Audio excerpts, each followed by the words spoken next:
So ingredients చెప్పండి ఏమేం కావాలో. గోధుమ పిండి, క్యారెట్ తురుము, కొత్తిమీర, కొంచెం గరం మసాలా, ఉప్పు, కారం. ఓకే, సో స్టార్ట్ చేద్దామా?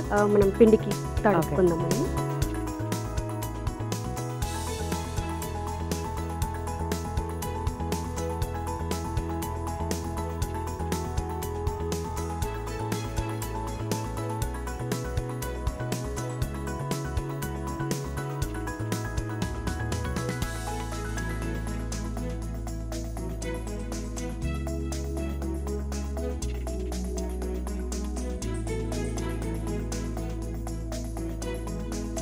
నార్మల్గా చపాతీకి తడుపుకునేలా పిండి తడుపుకుంటే. ఓకే, సో బేసిక్గా దీంట్లో కూడా మనం క్యారెట్ని ఇంక్లూడ్ చేస్తున్నాం మేజర్గా, పిల్లలు క్యారెట్ తినడానికి. సో అలా మీరు పరిచయం చేసిన 2 రెసిపీస్కి కూడా కిడ్స్కి వెజిటబుల్స్ మనం ఎట్లా కొంచెం మనం డిఫరెంట్గా వెరైటీగా స్నాక్స్ టైప్స్ పెట్టడానికి అవి కూడా హెల్దీగా ఉండాలి. హెల్దీగా.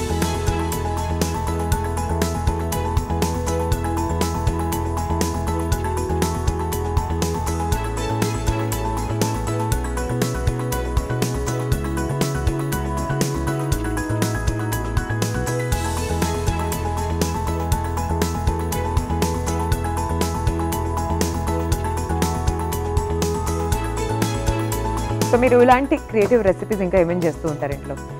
వీటితోనే పిజ్జాస్కి మనకి మైదాది కాకుండా ఇలా గోధుమ పిండి, రైస్ పౌడర్, దాంతో ఏదన్నా సింపుల్గా ఈజీగా స్నాక్స్ చేయడానికి. ఎందుకంటే ఆఫీస్కి వెళ్తాను కదా మేము కూడా, సో ఈజీగా అయిపోయేది, వాళ్ళు తినేటట్టుగా హెల్తీగా. కొంచెమన్నా బయట తినడం తగ్గిస్తారు అంతే. బట్ ఇప్పుడు కాలం పిల్లల్ని బయట ఫుడ్ తినకుండా ఆపడం బాగా కష్టపడుకుంటా. కొంచెం ఇలా చేస్తే కొద్దిగా అట్రాక్ట్ అయి తింటారేమోనని ప్రయత్నం అంతే. దీన్ని చపాతీ లాగా చేసుకున్నాం మనం. ఓకే,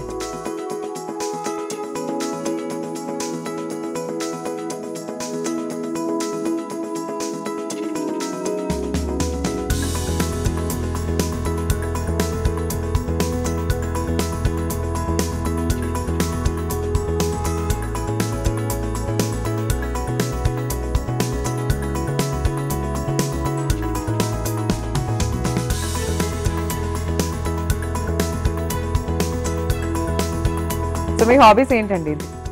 బాగా అండి, ఏం లేదు, కొంచెం బాగా ఆడడం ఇష్టము. ఈ మధ్య తగ్గిపోయింది. ఆడడం అంటే బ్యాడ్మింటన్ ఆడుతున్నాను, కిడ్స్ తో ఆడతాను. తగ్గిపోయింది కొద్దిగా. ఎందుకని? ఏమంటారు, హెక్టిక్ అయిపోయింది కొంచెం వర్క్. పిల్లల టైమింగ్స్ కూడా కొద్దిగా అవ్వట్లేదు అనమాట.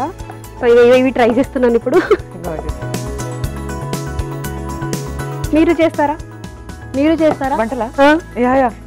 ఐ డూ అండి. సో అన్ఫార్చునేట్లీ నా కోసం వండి పెట్టే వాళ్ళు ఎవరు లేరు కాబట్టి నచ్చినట్టు నేను వండుకోవాలి నా కోసం. సో ఆఫ్ కోర్స్ అంటే డిఫరెంట్ మీరు ఎన్ని రెసిపీస్ చూస్తారు, అన్ని ట్రై చేస్తారా? ఇంట్లో కొన్ని ట్రై చేస్తాను. అంటే అది చాలా బేసిక్ రెగ్యులర్ ఫుడ్ ఉంటుంది, ఆల్మోస్ట్ సేమ్ ఫుడ్ ఉంటుంది ఎవ్రీడే. సో డిఫరెంట్ టేస్ట్ ఏమి ఉండదు. డైలీ బేసిస్ సేమ్ ఫుడ్ తింటా అనమాట. సో నాకు అంత డిఫరెన్స్ ఏముండదు. ఇక్కడ వచ్చినప్పుడు వెరైటీస్ చేస్తా, ప్రాబ్లీ సండే అప్పుడప్పుడు డిఫరెంట్ వెరైటీస్ కానీ. బట్ మీరు వెజ్జా నాన్ వెజ్ అండి? Non veg. సో క్యారెట్ కాకుండా మనం ఇంకేం వెజిటబుల్స్ ఇంట్లో? పన్నీర్ వేసుకోవచ్చు, ఆలు వేసుకోవచ్చు, బాయిల్ చేసి ఆలు, పన్నీర్ వేయొచ్చు. సో దీంట్లో అన్ని బాయిల్ చేసి వేస్తున్నావా వెజిటబుల్స్? లేదు, మనకి పన్నీర్ ఆలు ఒకటి బాయిల్ చేయాలి. పన్నీర్ మనం డైరెక్ట్ గ్రేట్ చేసేస్తే అయిపోతుంది. మనకి మూలీ వేయచ్చు, బీట్రూట్ వేయచ్చు, మన ఇష్టం. ఇప్పుడు దీని కొంచెం మూలీ పరాఠా చేసుకుంటారా ఇంట్లో? మూలీ, క్యారెట్ పరాఠా. దీంతో పికిల్ గానీ ఇంకేం అక్కర్లేదు అనమాట, డైరెక్ట్ గా. కొద్దిగా ఆయిల్ వేద్దాం. ఓకే, స్ప్రెడ్ చేస్తే ఇలానే వేయచ్చు. మనం డైరెక్ట్ అందులో కూడా మిక్స్ చేసుకొని వేసుకోవాలి. ఓకే, క్యారెట్ వేద్దాం. ఓకే,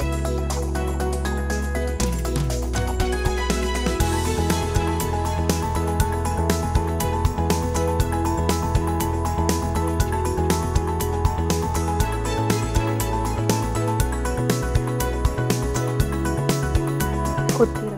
ఓకే,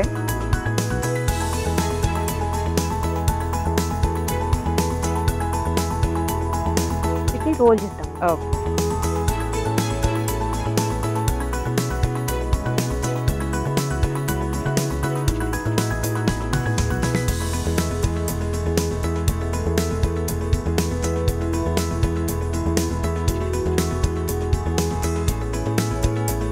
కట్ చేసి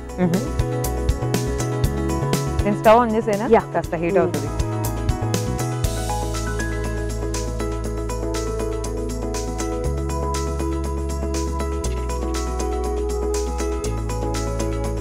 సో ఇలా చిన్న చిన్న బైట్స్ లా కట్ చిన్న బైట్స్ చేసుకోవాలి. లా కట్ చేసి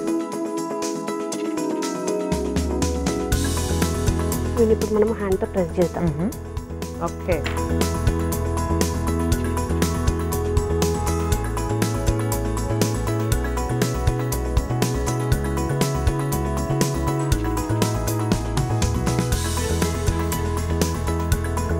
సో డైరెక్ట్ ఇలానే కాల్చేస్తామా మనం? అంతే. అవునా? మనకి అంటే కాస్త oil time అయితే ఉంటుందా oil. మరి? ఏం లేదు, అవునా? ఏం లేదు. ఈజీ. చపాతీ ఎలా చేసుకుంటాం పరాటా ఓకే ఓకే. సో అన్న ఒకేసారి చేసేయచ్చు యా కదా? చేయొచ్చు మనం ఒకసారి. ఇప్పుడు ఫ్రై చేసుకుంటాం. ఓకే. ఆయిల్ వేసి యా.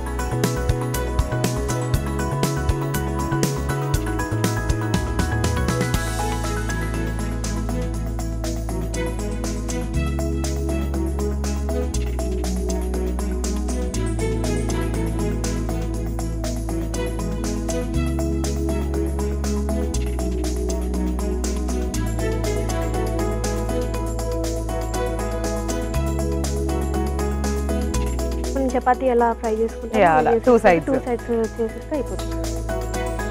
సో ఒక 5 minutes లో రెడీ అయిపోతాయి. అయిపోతుంది. సో మనం 2 sides బాగా కుక్ చేసుకున్న తర్వాత డిష్ అవుట్ చేసి చూద్దామండి అసలు ఈ క్యారెట్ బైట్స్ టేస్ట్ ఎలా ఉంది ఏంటి అని.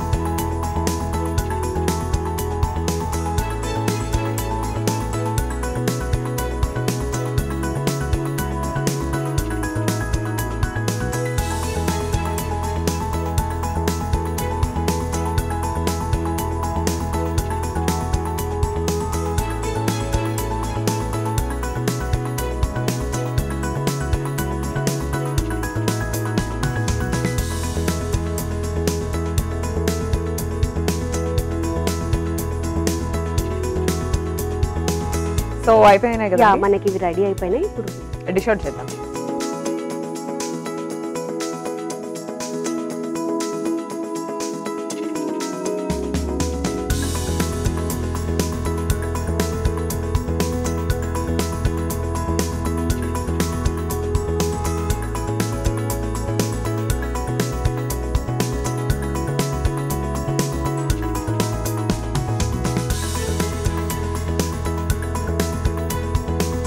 మనకి వేడి వేడి carrot paratha bites ready. Okay. చేసి చెప్పండి.